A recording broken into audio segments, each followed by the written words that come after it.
ನಾವು pizza ತಗೊಳ್ಳೋವಾಗ pizza ಜೊತೆ cool drink ಸಹ ಆರ್ಡರ್ ಮಾಡ್ತೀವಿ. ಆದ್ರೆ ಯಾವಾಗ್ಲಾದ್ರೂ ಗಮನಿಸಿದೀರಾ, ಪಿಜ್ಜಾ ಜೊತೆ ತಗೊಳ್ಳುವಂತ ಕೂಲ್ ಡ್ರಿಂಕ್, ಆ ಔಟ್ಲೆಟ್ ಅಲ್ಲಿ ನೀವೇನ್ ಕೂಲ್ ಡ್ರಿಂಕ್ ತಗೊಳ್ತೀರಿ ಅದು ನಾರ್ಮಲ್ ಆಗಿ ನಿಮಗೆ ಆಚೆ ಸಿಗುವಂತ ಒಂದು ಪ್ರೈಸ್ ಗಿಂತ ಜಾಸ್ತಿ ಇರುತ್ತೆ. ಅಷ್ಟೇ ML ನ ಬಾಟಲ್ ನೀವು ತಗೊಂಡಂತ ಔಟ್ಲೆಟ್ ಅಲ್ಲಿ ಯಾಕೆ ಜಾಸ್ತಿಗೆ ಮಾರ್ತಿದ್ದಾರೆ?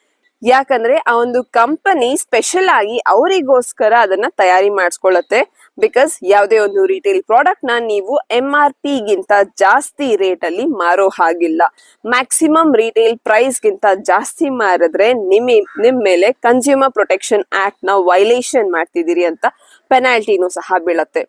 ಸೊ ಗಮನಿಸಬೇಕಾಗಿರೋದು ಏನು ಅಂತಂದ್ರೆ, ಇನ್ ಮುಂದೆ ಯಾವಾಗ್ಲಾದ್ರೂ ಏನೇ ಪರ್ಚೇಸ್ ಮಾಡ್ಬೇಕಾದ್ರೆ ಯಾವುದೇ ಪ್ರಾಡಕ್ಟ್ ಅದರ MRP ಗಿಂತ ಜಾಸ್ತಿ ರೇಟ್ ಅಲ್ಲಿ ಮಾರೋ ಹಾಗಿಲ್ಲ. ಆ ರೀತಿ ಯಾರಾದ್ರೂ ಮಾರ್ತಿದ್ದಾರೆ ಅಂತಂದ್ರೆ ಅವರು ಕನ್ಸ್ಯೂಮರ್ ಪ್ರೊಟೆಕ್ಷನ್ ಆಕ್ಟ್ ನ ವೈಲೇಷನ್ ಮಾಡ್ತಿದ್ದಾರೆ.